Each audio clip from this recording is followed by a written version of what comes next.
3, 2, 1. Com aplauso de todos estão presentes, o capítulo novo de Cas Veneranda está começando hoje.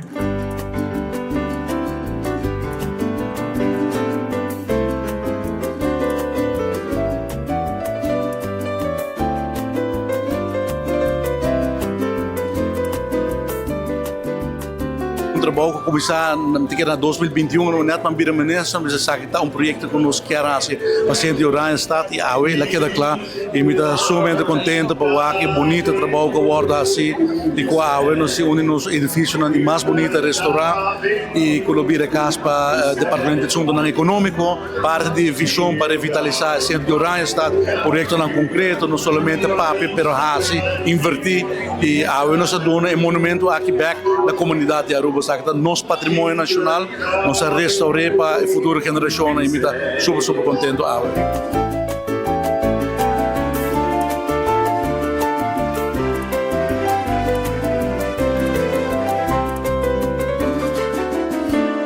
Para lograr de restaurar algo, uma tarefa grande e o ministro Wever tomou o liderazgo de 2 anos passados e com empenho grande a nós para aqui no edifício histórico restaurar com gratidão também na arquiteto Huberts, na desenhador e praticamente toda a restauração na Aruba, Daphne Avery, senhora Ana Westerberg, que sempre está para lograr ser financiamento para esse tipo de projeto aqui e o contratista Mitchell Herman faz tremendo trabalho. O edifício aqui está toque mais de história aqui, também back para nos conservar para o futuro e isso é algo que nós celebramos e com gratidão da família Arns Meriwether que decidiu para chegar a um acordo em certo momento de conversação com o ministro Wever para assim a transação aqui possível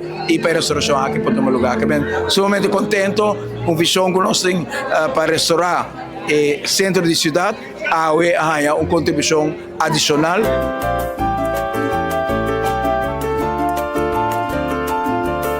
Recently, this house was sold and restored. While it was emotional to know it no longer belonged to us and our family, there is also something beautiful in seeing it cared for and given a new life. The walls may look different, the rooms may be renewed, but this home, Cas Veneranda, the memories made here can never be taken away. And now the promise I made to Oma and Pa. Thank you, everyone, for Cas Veneranda.